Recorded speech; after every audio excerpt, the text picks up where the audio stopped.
Knew you'd be there. Welcome back to the Black Lodge on the third quarter final of March Dram Madness. I'm David at Drinks Whiskey. We are on day 27. It's the 27th of March as this is going out. What an adventure so far it's been. We've got a little winner's circle starting to semi-finalists. Which of these two is going to join these other two over there? Who knows? First up, we have Indiana Jones approved Glenmorangie. I took the feedback from the comments. It seems it's Glenmorangie. I looked it up. It's Glenmorangie. Fight me. Glenmorangie 12. And that's up against the beast from the east, Lothian's finest. I don't know much about Edinburgh, so I'm really struggling to come up with stuff that's not derogatory because I'm from Glasgow. It is the Woven Superblend, which, although hailing from Leith, is actually blended and bottled in England. It's a blended world whisky. That's because of the way the Scotch Whisky Association. However, for all intents and purposes, it's from Edinburgh. Roll the tape.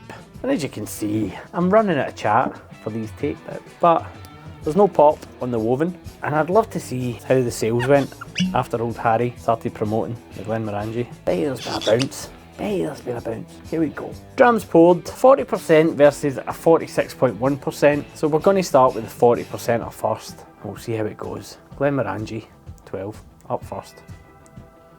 Immediate orange. You can't get away from it. It's what it's known for. It's always going to be there. It kind of telegraphs it with how it looks. Gentle, welcoming, and I use gentle. I've noticed I use gentle a lot, and by gentle I mean it's not scary for a non-whiskey drinker. It's approachable. Maybe that's a better word, approachable. That orange is there immediately. I was out a couple of weeks ago with a friend of mine. He loves his bells. He loves going into the pub and getting a bells, and he says, oh, I'll get a couple of nightcaps after we'd had a few pints, and they had this behind the bar. I thought, I'll get 2 of those. And I came back, he's like, oh, what'd you not get the bells for? And I says, I'll try this. And I said to him, what'd you get in the nose? He's like, I'm not sure.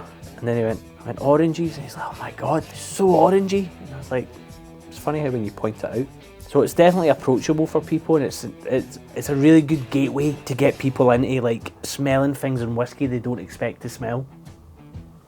Taste, you've still got that orange, still got that fruit. You've got a lovely texture to it. For a 40% whiskey, they should be applauded. The texture's fantastic. There's a depth to it. They're not taking anything away by bringing the proof down to 40, which a lot of whiskies, I'm going to call it like supermarket whiskies you can buy in a supermarket, which this is exactly one of those, have. But it's just really approachable, really enjoyable. It's not a complex dram, and by that I mean in the other videos when I'm doing like more higher proof drams or world whiskies or whatever, I'm having to rack my brain, and there's so much going on the palate and on the nose, and I'm trying to do it justice. With this, I'm just like, it's like I said before, it's bowling with oranges. You've got the wood, you've got the flooring smell, you've got kind of wardrobe smell, you've got oranges, and it's all pleasant. It's taking me back to the summer. That summer passed, we were up in Scotland, we stayed in a wonderful place just outside, just at kind of the cusp of Old Meldrum, where Glengarry's from. And it was all kind of, it was old but modern. They'd modernised it and put the wooden flooring in and kind of stuff. And it has that smell to it. It has a summer's day up that part of the world. Just really, really enjoyable. Palate cleanse. Okay, onto the Woven.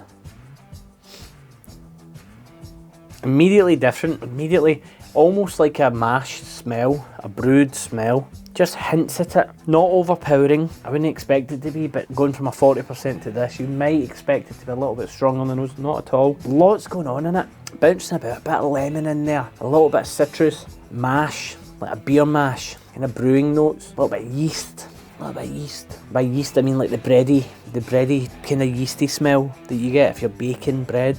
This is what I mean about when I was saying that this is enjoyable and easy and approachable. This is a little bit more, not challenging. I don't think it's offensive to someone that's not from the whiskey world. I think this is more of a sit and ponder at first to get your head around what's going on in the glass, because there's a lot going on in there, which obviously it's in the name, Superblend. Again, a lot going on in there compared to the hit of oranges you get off the bat and the citrus fruit with the Glenmorangie. This is deeper, sits on the palate, a lot flatter on the palate, coats the palate. It's definitely it's like a second or third sip dram. I always used to use, I still use the phrase, first sip's for free, so your palate can get used to it. Don't concentrate too much on what's going on with that first sip. Have that one, give yourself a second, and then go back for another sip and see what you can pull out, and that's what I'm going to do here. It's like a way of describing it is like a non-sweet creme brulee, if that makes any sense at all. But it's like you've taken the texture of a creme brulee, looking at a picture of a creme brulee and remembering what that tastes like. That's what it tastes like. I don't even know, but that's where my brain's going. It sits in the mouth, it coats the mouth, it's asking for your attention, it's asking for a bit of time for you to understand it. What stood out previously about this was how bright and how fresh it was, how exciting it was. And I'm going to be honest, after the Glenmorangie, it's struggling a little bit, kind of been outshone a little bit in terms of those notes. But as you give it time, it's starting to come through, it's starting to appear, it's starting to pop up and be like, hello there, that's Ewan McGregor. Still going, still going. So much going on in that. And in the last round, I was pretty like cutthroat with how long I'm giving a dram in the glass for this. Ben Romack kind of got punished for it because the longer that's in the glass, the better that gets. And some people are like, oh, palate blindness or whatever.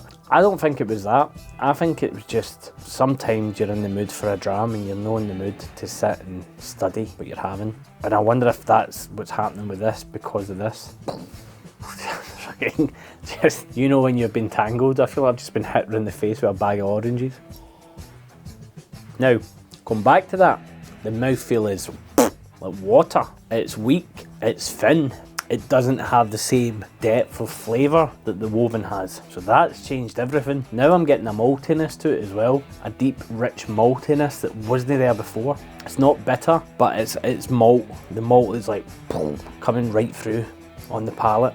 The woven almost has, when compared to that, almost has a beery smell, like a beer, like not maybe an IPA type cask smell to it, but the barometers went like this on this one, back and forward, up until that second take of the Glenmorangie,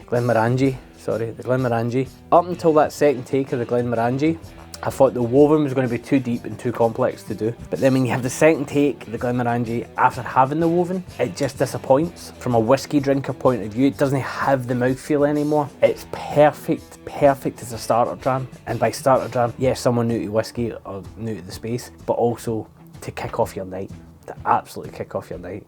And in saying that, that's why the winner of the third quarter final has to be, it's woven. Did it again. Just marching on, absolutely marching on. Fair play. The taste is there, I'm enjoying it, but you've got more depth to it, and that's what shone through. There's just a bit more to it, a bit more quality. That's not to say that I dislike the Glenmorangie at all.